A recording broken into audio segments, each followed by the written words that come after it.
new eDry Asphalt Emulsion Drying Kit for the CoreDry can dry back asphalt emulsions in 30 minutes or less without harmful chemicals, long low-temperature drying times, or changing the bitumen rheological properties. Surface treatments like tack coats, fog seals, and slurry seals need to be dried in order to determine the percent residual binder. The CoreDry's high vacuum technology can quickly and accurately dry back asphalt emulsions without harming the asphalt binder.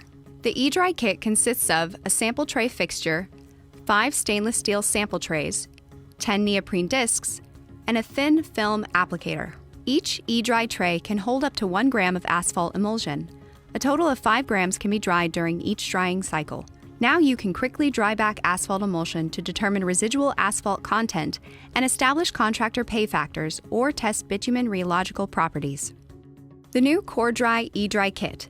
Dry asphalt emulsions fast.